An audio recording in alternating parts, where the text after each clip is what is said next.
lectura está en Hebreos capítulo 6, versículo 1. Hebreos capítulo 6, versículo 1.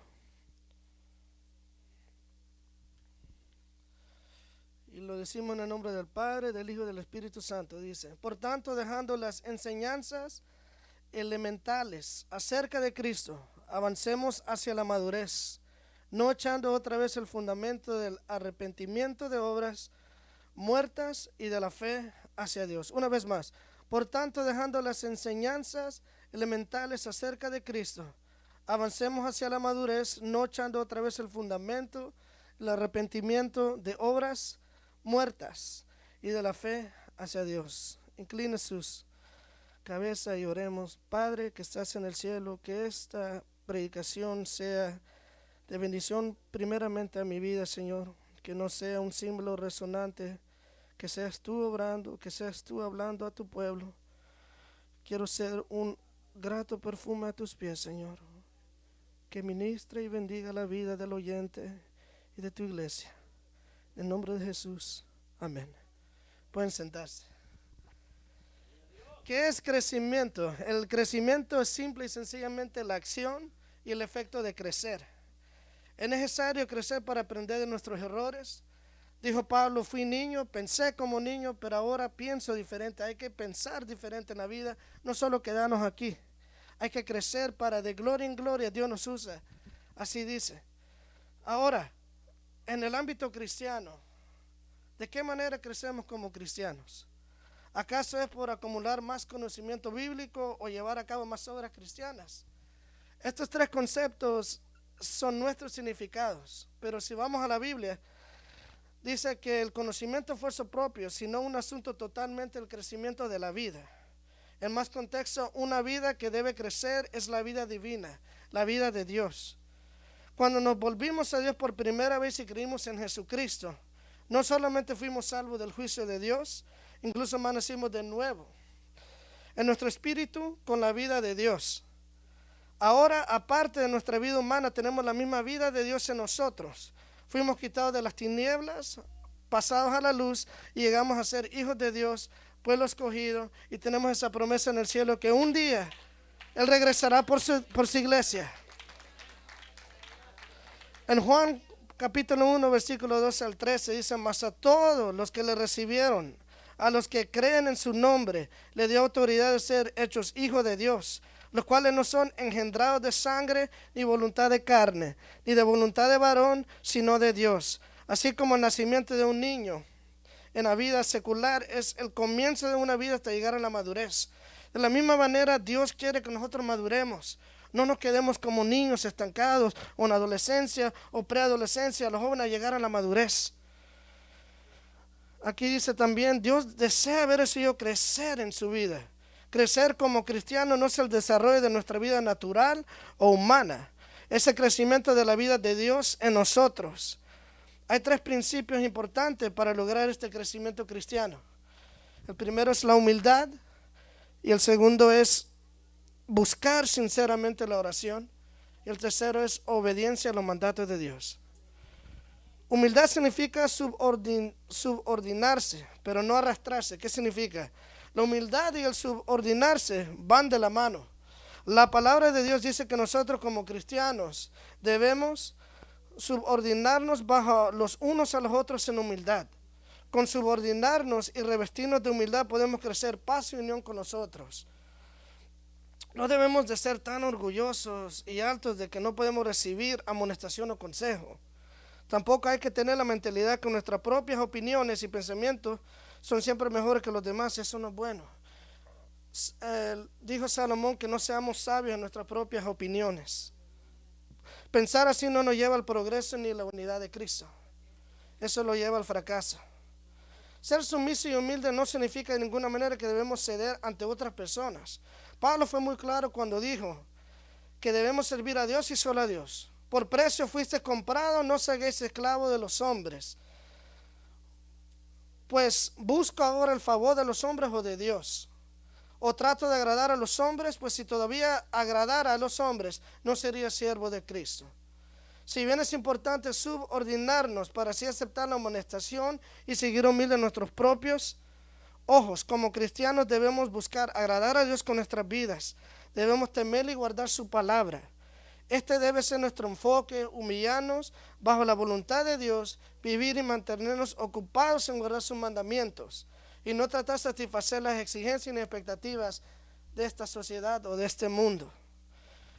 La humildad es algo importante para eso. Si nosotros no nos sometemos al Señor, si no nos sometemos a nuestros líderes, a nuestros pastores, ¿cómo quiere que crezcamos espiritualmente o crezcamos financieramente o físicamente? No podemos.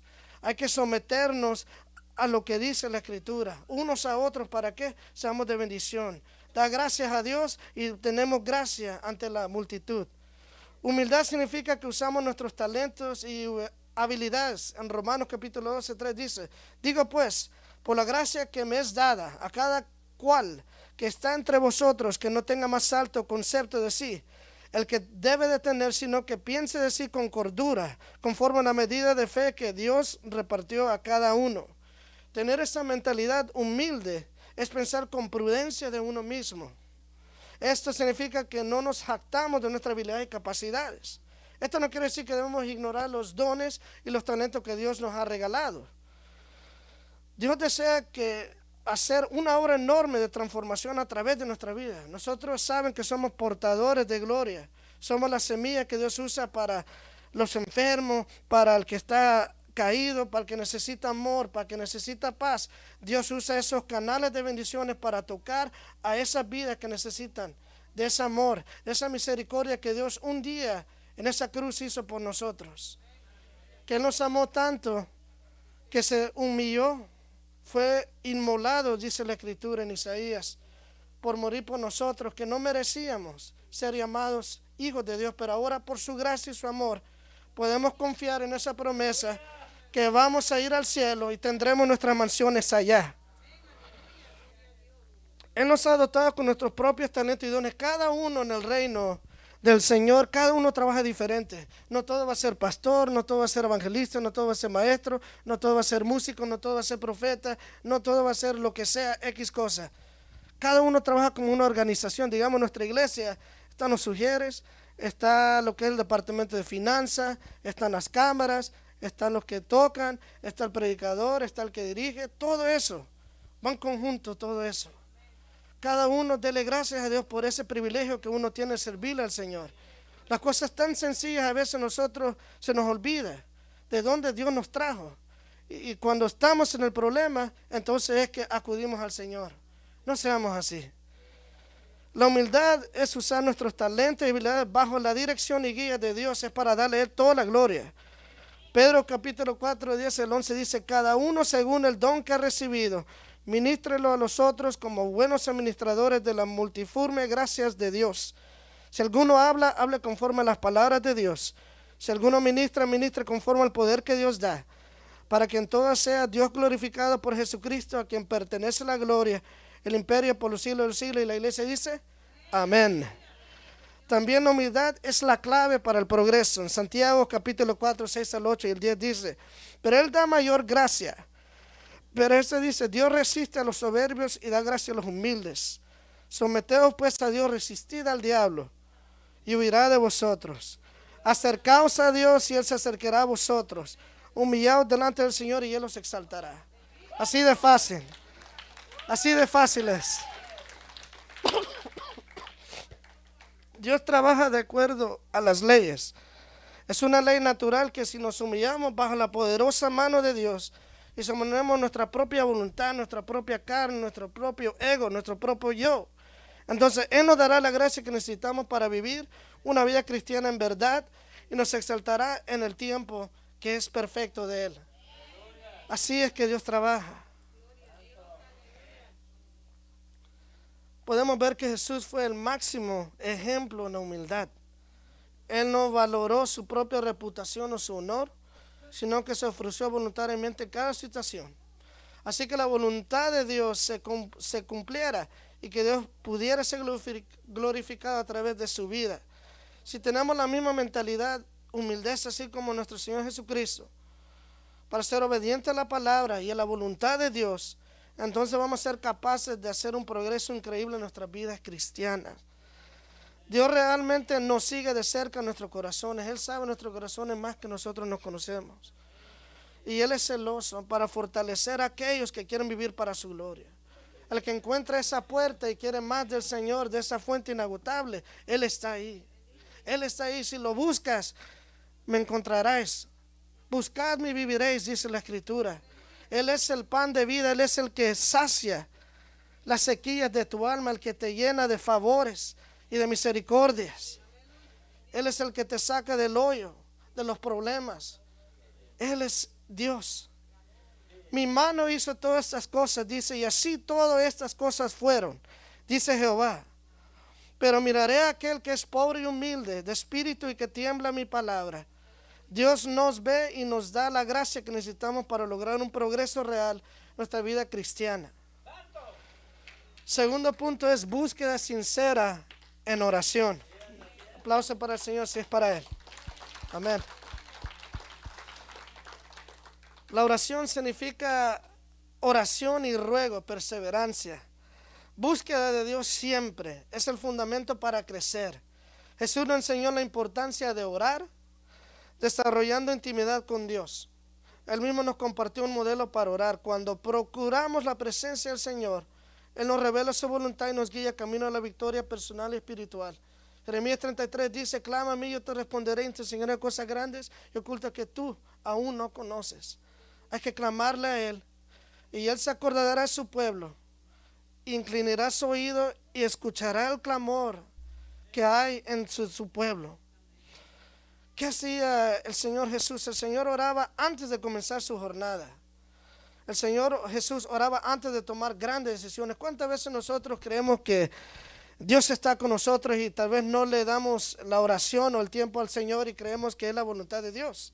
Que se ve bonito, que se ve todo bien, pero no es así, es la voluntad propia de nosotros a veces. No lo que Dios quiere realmente en nuestras vidas. Él quiere otro plan, pero nosotros creemos se ve bien, este trabajo me cae bien, esta carrera se ve bonita, se ve tranquila, se ve chévere, pero tal vez no es lo que Dios quiere. No es lo que Dios quiere de nosotros. Primero es orarle a Él. Jesús en Lucas, claramente, antes de tomar grandes decisiones, oraba. Oraba también cuando terminaba el día. O hace 3 semanas, Ove me preguntaba por qué es que oramos, por qué es que le decimos gracias a Dios en la comida, o antes de dormir, o para levantarnos. La razón que nosotros le damos gracias a Dios es porque simple y sencillamente darle gracias por tener otro día más de respirar, otro día estar entre los hermanos, en unidad, esa hermandad. Estar otro día más parados, firmes, con salud, con todas esas cosas tan sencillas. Solo de respirar, de levantarnos otro día más, hacer las cosas cotidianas. Todo eso hay que darle gracias a Dios. Y darle gracias porque Él es nuestro creador. Y Él nos ve, día y noche nos ve. Y nos visita si nosotros le buscamos a Él en oración. Recordando que en oración se ganan las batallas. Hoy en día vemos como multitud de creyentes se dedican a orar. Pero aquí está el pero. Cuando reciben respuesta a su petición, inmediatamente se olvidan de Dios. ¿Cuántos son así? Nadie, ¿verdad? Qué bueno. Nadie levantó. Qué bueno. Bueno, no seamos así. Hay que bendecir su santo nombre en la sequía de nuestra alma. Y cuando nuestra alma está llena de favores y misericordia. En los dos caminos tenemos de servirle, tenemos de darle gracias. Cuando estamos en las 7 vacas gordas o en las 7 vacas flacas, hay que darle gracias porque Dios está haciendo algo en nuestra vida. Él nos está dando, Él nos está, como dice, influyendo para que vayamos de gloria en gloria, escalando. Si vemos que a veces que nos cuesta a veces unas cosas, que vemos que no, ¿por qué Dios me pasa esto y lo otro? Tal vez uno no sabe porque los pensamientos de uno no es el pensamiento de Dios. Pero Él tal vez está tratando de usar esa cosa que nos estorba o nos quiere, como dice, moldear nuestro carácter. Ser como un centurión de la fe que sabe decir cuando Dios está contigo. Veamos el caso del rey Ezequías. Dice, ordena tu casa porque vas a morir, ya no vivirás. Entonces él volvió su rostro a la pared y oró así a Jehová. Te ruego, Jehová, te ruego que hagas memoria de que he andado fielmente delante de ti y con corazón íntegro, que he hecho las cosas que te agradan. Y Ezequías lloró amargamente. Y antes que Isaías saliera hasta la mitad del patio, le habló Jehová a Isaías y le dijo: vuelve y dile a Ezequías, príncipe de mi pueblo, así dice Jehová, el Dios de David, tu padre: he oído tu oración, he visto tus lágrimas y voy a sanarte. Dentro de 3 días subirás a la casa de Jehová. El 6. Añadiré a tus días 15 años y te libraré a ti y a esta ciudad de la mano del rey Asiria. Ampararé a esta ciudad por amor a mí mismo, por amor a David mi siervo. El 7. Isaías dijo: tomad una masa de higos. La tomaron, la pusieron sobre la llaga y sanó. El 8. Y Ezequías había dicho a Isaías: ¿qué señal tendré de que Jehová me sanará? ¿De que dentro de 3 días subiré a la casa de Jehová? Es que Ezequías respondió: fácil. Cosa es que la sombra decline 10 grados, pero que la sombra retroceda 10 grados. ¿Qué significa esto? Él oró, escuchó lo que le dijo el profeta, que iba a morir, pero él, ¿qué hizo? Rápidamente acudió al Señor. Digamos, de rodillas, como hemos declarado, es como la armadura que nosotros podemos pelear. Como nuestro, no es contra sangre ni carne, sino con las vuestras espirituales que tenemos de pelear. Y la oración es lo que nos ayuda a vencer. Digamos, cuando uno ora, ¿Dios qué? Dios trae, trae a la prostituta, ese amor del Señor. Trae al que está caído, trae al que necesita paz, que necesita amor, que necesita una salida, que necesita llenar ese vacío. De rodillas a ese pariente o ese amigo o esa persona que no quiere. Uno tiene de orar y orar y orar sinceramente, y Dios escuchará su clamor. Dios, al tiempo de Él es que Dios trabaja. Así es que Dios trabaja. Pero como dije, que este punto, que es el 2a, que hay creyentes que oramos y después se nos olvida. Aquí viene lo que le sucedió a Ezequías. Cuando los babilonios, la enfermedad y la recuperación de Ezequías ofrece un poderoso ejemplo de cómo Dios responde al urgente clamor de sus siervos. Perseverancia en la oración, simple obediencia trajo consigo la restauración de Ezequías. Pero en el mismo capítulo, en el 12, Ezequías recibe a los enviados de Babilonia. En aquel tiempo, Merodac Baladán, hijo de Baladán, rey de Babilonia, envió mensajeros con cartas y presentes a Ezequías, porque había oído que Ezequías había caído enfermo.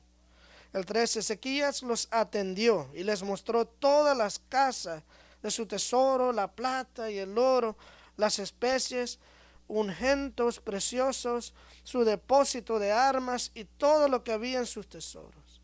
Ninguna cosa quedó que Ezequías no le mostrara, tanto en su casa como en todos sus dominios. Cuando los babilonios vinieron en vista de buena voluntad donde Ezequías, les enseñó ingeniamente todos sus tesoros. Hizo que Ezequías predijera la próxima cautividad de Judá a manos de los babilonios.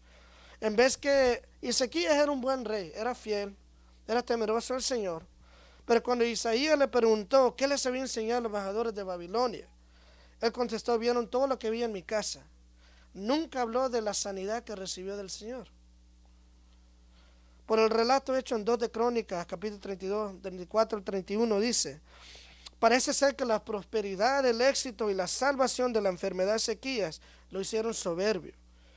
En lugar de haberle dado la gloria a Dios por todas sus bendiciones, trató de impresionar a los extranjeros. ¿Cuántas veces hay en la vida que Dios nos sana, Dios nos libra de muchas cosas? Y hay veces que nosotros se nos olvida y hablamos de otras cosas. Y lo más importante, ¿cuál es?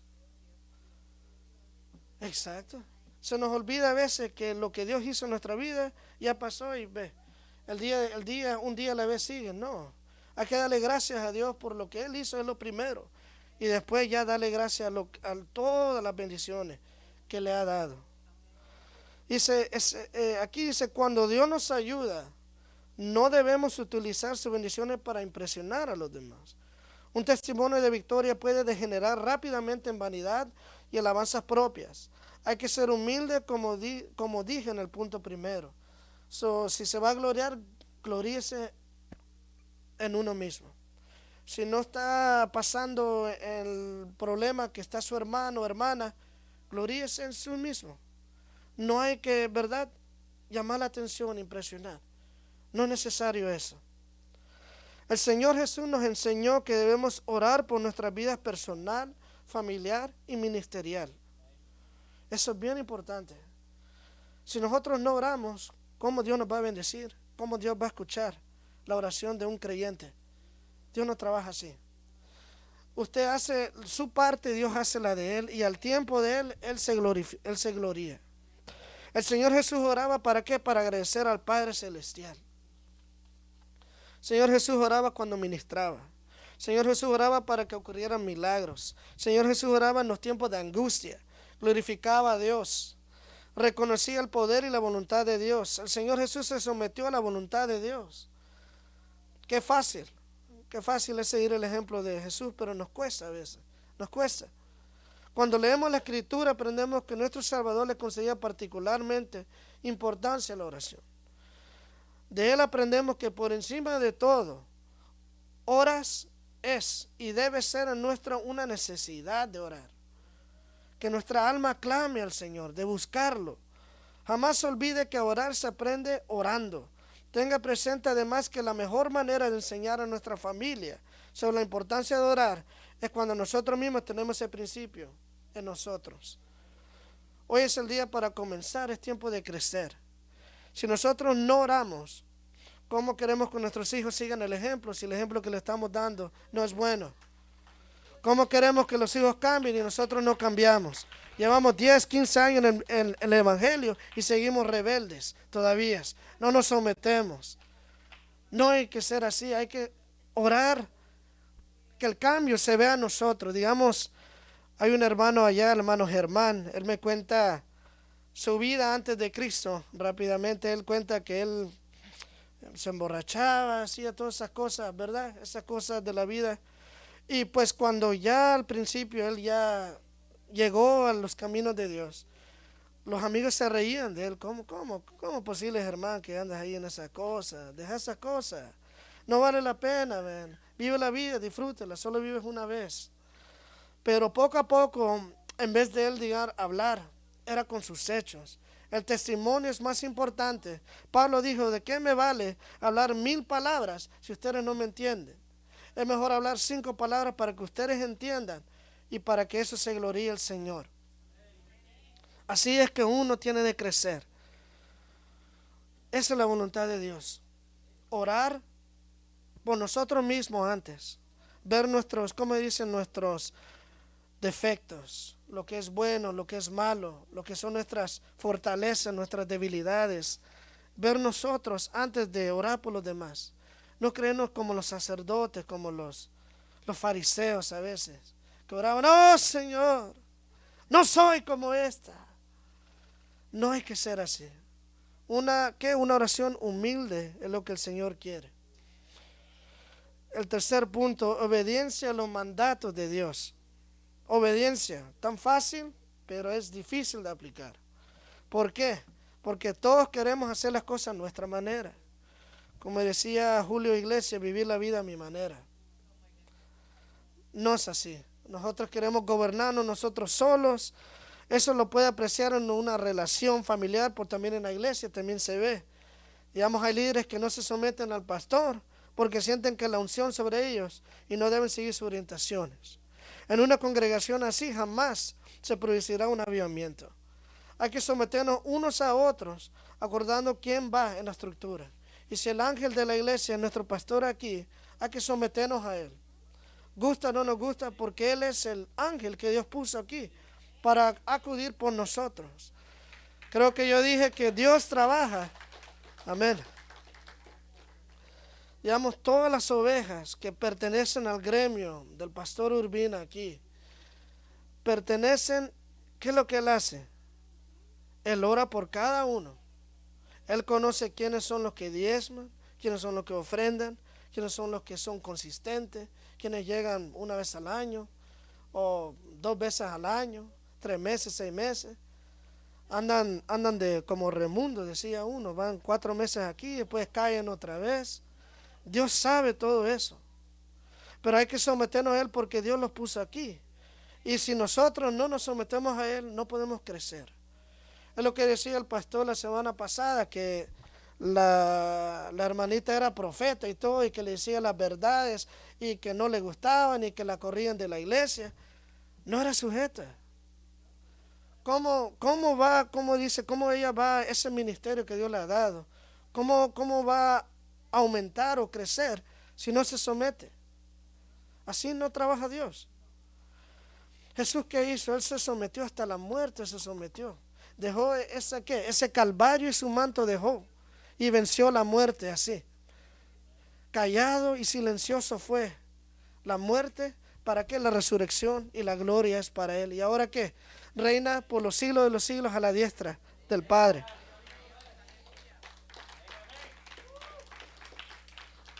Pero para obedecer los mandatos de Dios, que es el punto 3, es comunidad, hermandad y unidad. En la vida no podemos caminar solos. Es importante que como cristianos aprendamos los más experimentados o los maduros de la fe. Nos ayuda a aumentar nuestra fe y confianza en Dios. Nosotros tenemos que seguir nuestro caminar, obvio, así como fue el que pagaba impuestos, Mateo, que le dijo, sígueme, carga tu cruz y sígueme, así tiene de ser.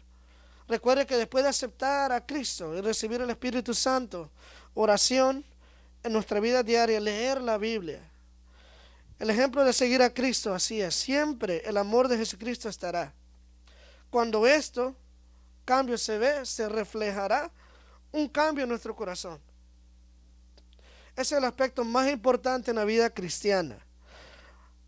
Leer la Biblia tanto como sea posible. Es la única manera y vamos a comenzar a entender lo que el Señor quiere que nosotros caminemos en el camino de Él.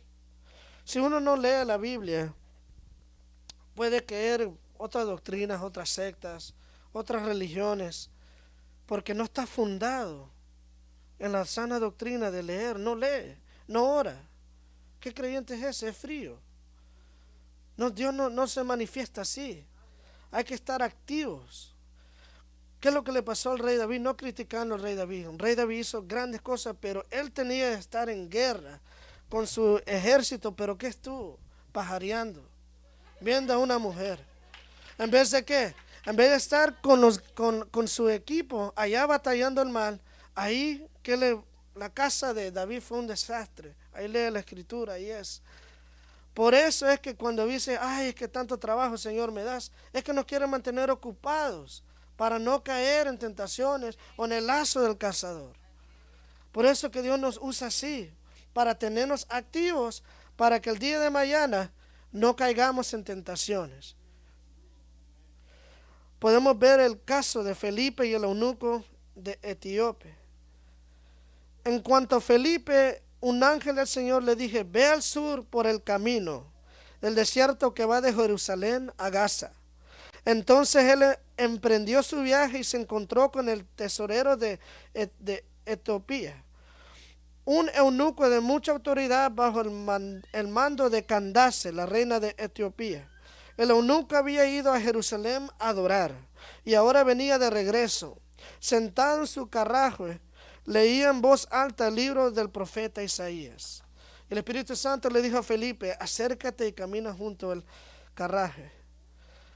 Felipe se acercó corriendo y oyó que el hombre leía del profeta Isaías. Felipe le preguntó, ¿entiendes lo que estás leyendo? El hombre contestó, ¿y cómo puedo entenderlo? A menos que alguien me explique. Y le rogó a Felipe que subiera al carruaje y se sentara junto a él. Y la escritura era lo siguiente: como oveja fue llevado al matadero, y como cordero en silencio ante sus trasquiladores, no abrió su boca. Fue humillado y no le hicieron justicia. ¿Quién puede hablar de sus descendientes? Pues su vida fue quitada de la tierra. El eunuco le preguntó a Felipe, dime, ¿habla el profeta acerca de sí mismo o de alguien más? Entonces comenzó, con una misma porción de la escritura. Felipe le habló de la buena noticia acerca de Jesús.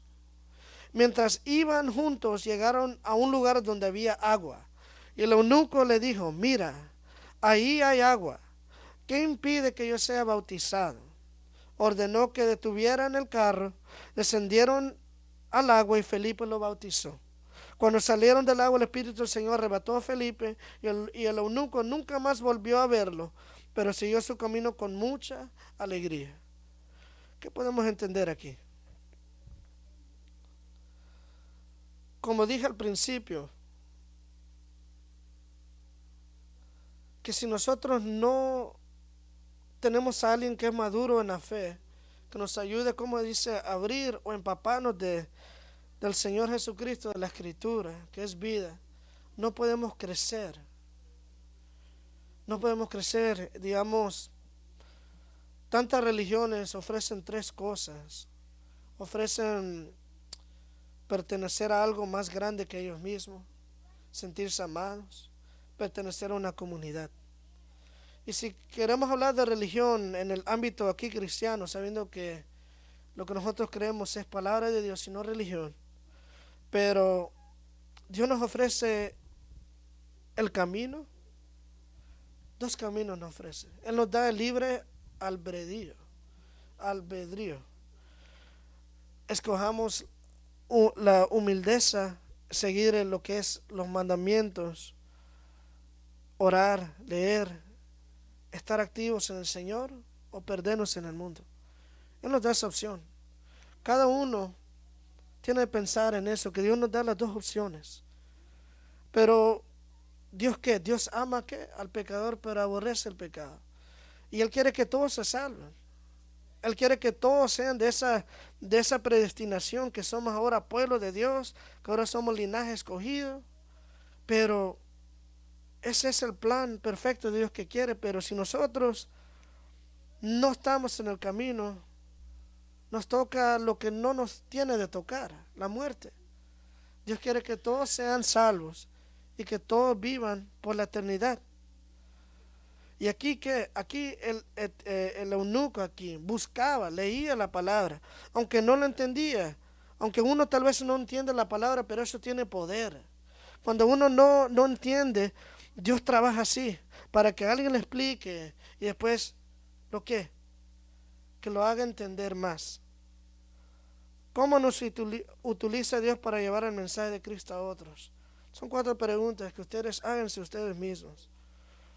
¿Por qué son difíciles de entender algunas partes de la Biblia?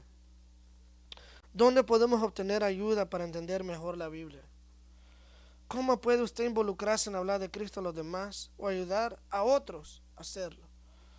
Estas 4 preguntas son bien importantes porque hay veces que nosotros no queremos o estamos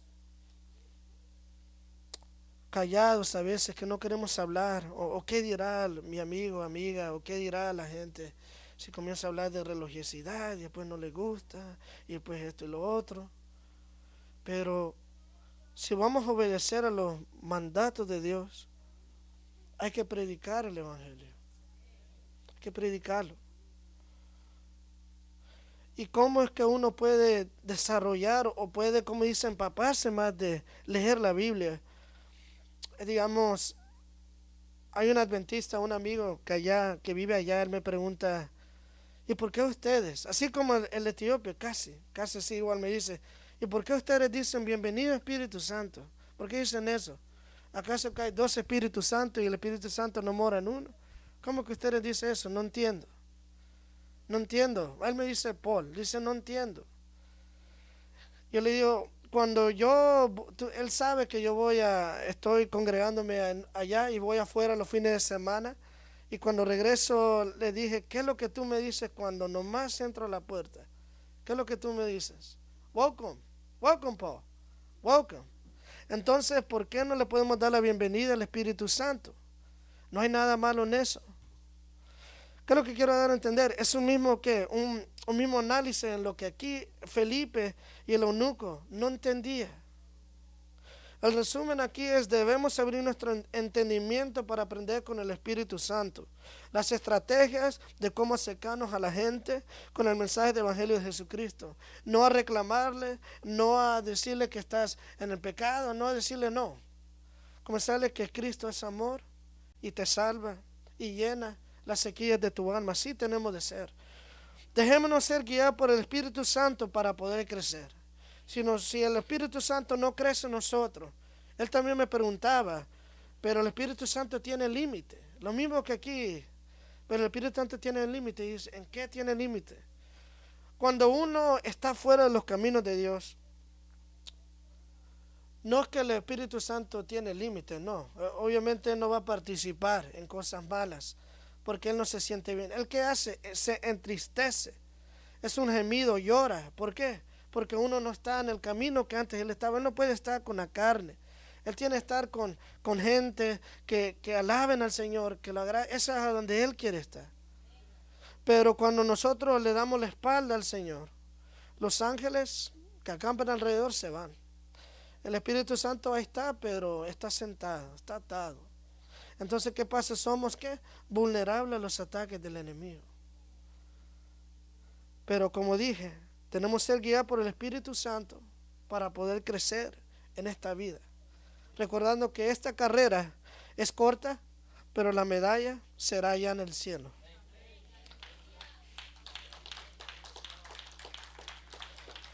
En conclusión, para poder crecer en este año 2020 como cristianos, son los 3 principios que dije: humildad, búsqueda sincera, que es una palabra tan pequeña pero tiene un gran precio en la eternidad, en la oración, y obediencia a los mandamientos de Dios.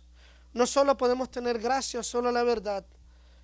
Necesitamos las dos cosas, gracia y la verdad. Es necesario escuchar la dulce voz que Él habla, que Él sea hablando a nuestras vidas. Y termino con Jeremías 29:11, que dice: porque yo sé los pensamientos que tengo acerca de vosotros, dice Jehová, pensamiento de paz y no de mal, para daros al fin que esperéis. Gracias por sintonizarnos. Para más información, visítenos en www.fuentedevidaaip.com o en nuestro canal de YouTube, Fuente de Vida AIP, y Facebook, Fuente de Vida LA, o escríbanos un email a fuentedevidala@yahoo.com.